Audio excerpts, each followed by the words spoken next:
இந்த தொகையானது கூட்டு வட்டி முறையில் 3 ஆண்டுகளுக்கு பிறகு ரூபாய் 13,380 ஆகவும் 6 ஆண்டுகளுக்கு பிறகு ரூபாய் 20,070 ஆகவும் வளர்ச்சி அடைகிறது எனில் அந்த தொகை எவ்வளவுன்னு கேட்டிருக்காங்களா? A equal to P into 1 plus R by 100 whole power n. அசலானது 3 ஆண்டுகளுக்கு பிறகு எவ்வளவு மாறுது? ரூபாய் 13,380 மாறுதா?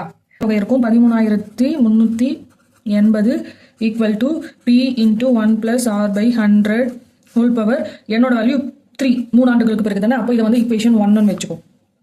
நெக்ஸ்ட் என்ன சொல்லியிருக்காங்க? 6 ஆண்டுகளுக்கு பிறகு ரூபாய் 20,070 ஆகவும் வளர்ச்சி அடைதான்.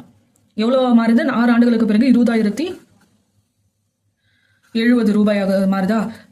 P into 1 plus R by 100 whole power 6 ஆண்டுகளா? அப்போ 6. இது வந்து equation 2 வச்சுக்கலாம். இப்போ equation 2 equation 1 டிவைட் பண்ணோம். equation 2 என்ன எடுத்திருக்கோம்?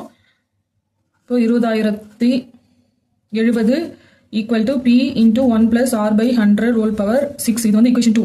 இது வந்து 1 டிவைட் பண்ணோம். Divided 13,380 P into 1 plus R by 100 whole cube.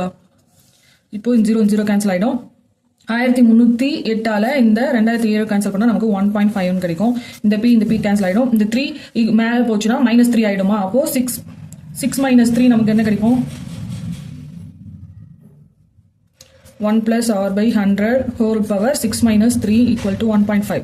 1.5 equal to 1 plus R by 100 whole cube கிடைக்குமா? இப்போ இதை வந்து இந்த வேல்யூவை நாம ஈக்குவேஷன் 1ல சப்ஸ்டியூட் பண்ணலாம்.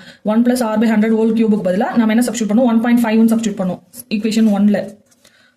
13,380 equal to P into 1 plus R by 100 whole cube. அதுக்கு பதிலா நாம இந்த 1.5 சப்ஸ்டியூட் பண்ணுவோம். P equal to 1.5 equal to இந்த பக்கம் வந்தா டிவைட்ல வந்துருமா? 13,380 by 1.5. இப்போ இந்த 1.5 இதை கேன்சல் பண்ணா நமக்கு என்ன கிடைக்கும்? P equal to 8,920 ரூபாய். இதுதான் அசல் தொகை. அசல் வந்து 8,920 ரூபாய். D